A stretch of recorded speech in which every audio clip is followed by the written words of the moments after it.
चिन्ह पंक्चुएशन। व्यक्तिगत जीवन में हम अपने उद्गारों को भाषा के माध्यम से दूसरों के समक्ष रखते हैं। भाषा में विराम चिन्हों का प्रयोग हार में गुंथे फूलों के समान आकर्षक होता है। यदि विराम चिन्हों के प्रयोग के बिना भाषा निरंतर बोली या लिखी जाए तो भाषा का सौंदर्य तो नष्ट होगा ही, साथ ही अर्थ का अनर्थ भी हो जाएगा। अतः किसी भी भाषा में विराम रुकने के लिए विराम चिन्हों का प्रयोग किया जाता है। भाषा के लिखित स्वरूप में कुछ विशेष स्थानों पर रुकने का संकेत करने वाले चिन्हों को विराम चिन्ह कहते हैं। भाषा में विराम चिन्हों का बहुत महत्व है। बिना विराम चिन्हों की भाषा का शाब्दिक अर्थ ही परिवर्तित हो जाता है। विराम चिन्हों का गलत प्रयोग भी अर्थ का अनर्थ कर देता है।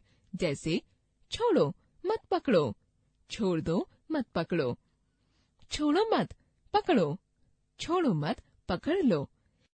हिंदी भाषा के प्रमुख विराम चिन्ह इस प्रकार है। क्रम संख्या, नाम चिन्ह, पूर्ण विराम, अल्प विराम, अर्ध विराम, प्रश्नवाचक चिन्ह, विस्मयादि बोधक चिन्ह, निर्देशक चिन्ह, विवरण चिन्ह, उद्धरण चिन्ह, लाघव चिन्ह, कोष्ठक चिन्ह, त्रुटिपूरक या हंस पद चिन्ह, योजक चिन्ह। विराम चिन्हों का प्रयोग निम्न प्रकार किया जाता है। पूर्ण विराम, वाक्य पूरा होने के बाद पूर्ण विराम लगाया जाता है। जैसे क, वह पूर्ण रूप से स्वस्थ है। ख, गाड़ी स्टेशन पर खड़ी थी। अल्प विराम, बोलते या लिखते समय पूर्ण विराम की तुलना में कम समय तक रुकने के लिए अल्प विराम चिन्ह का प्रयोग किया जाता है। जैसे वह बाजार से आम, संतरे, केले और अमरूद लाया। मोहन, सोहन, गीता तथा हेमंत ने गृह कार्य नहीं किया। अल्प विराम चिन्हों का प्रयोग निम्न प्रकार से किया जाता है। अनेक नामों के मध्य राम, श्याम, सुंदर और सुशील गहरे मित्र हैं। संबोधन के लिए हरि, जरा यहाँ आओ। उद्धरण चिन्ह से पूर्व अध्यापक ने कहा, कल हम चिड़ियाघर जाएंगे। दो वाक्यों को अलग करने में उसने मेरे साथ धोखा किया, यह कटु सत्य है। हाँ या नहीं के बाद हाँ, यही वह व्यक्ति है जिसने पुस्तक फाड़ी थी। संख्याओं के मध्य 5, 6, 7, 8, 10, 12, 14, 16, 18 आदि। अर्ध विराम, अल्प विराम में कुछ अधिक समय तक रुकने के लिए अर्ध विराम चिन्ह का प्रयोग करते हैं। जैसे खाना खा लीजिए, फिर बात करेंगे। प्रश्नवाचक चिन्ह, प्रश्न सूचक वाक्यों के अंत में प्रश्नवाचक का प्रयोग अनिवार्य रूप से किया जाता है। जैसे तुम कब तक पहुंच जाओगे? वह क्यों हंस रहा था? विस्मयादि बोधक चिन्ह, हर्ष, शोक, क्रोध, विस्मय, घृणा आदि भावों को दर्शाने वाले शब्दों के बाद विस्मयादि बोधक चिन्ह का प्रयोग किया जाता है। जैसे हाय, मैं तो लुट गया। वाह, कितना सुंदर दृश्य है।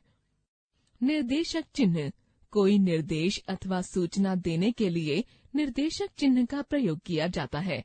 जैसे पिताजी ने कहा है, बुरे लोगों की संगति ठीक नहीं है। किसी एक विषय पर अनुच्छेद लिखो।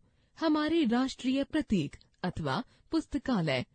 विवरण चिन्ह, किसी उदाहरण को अगली पंक्ति में रखने के लिए विवरण चिन्ह का प्रयोग किया जाता है। जैसे मानवता का शत्रु, आतंकवाद या कट्टरवाद।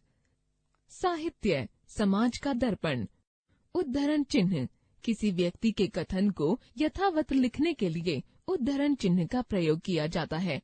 जैसे अध्यापक ने आदेश दिया, बैठकर अध्याय को दोहराओ। सेनापति ने कहा, शत्रु को चारों तरफ से घेर लो।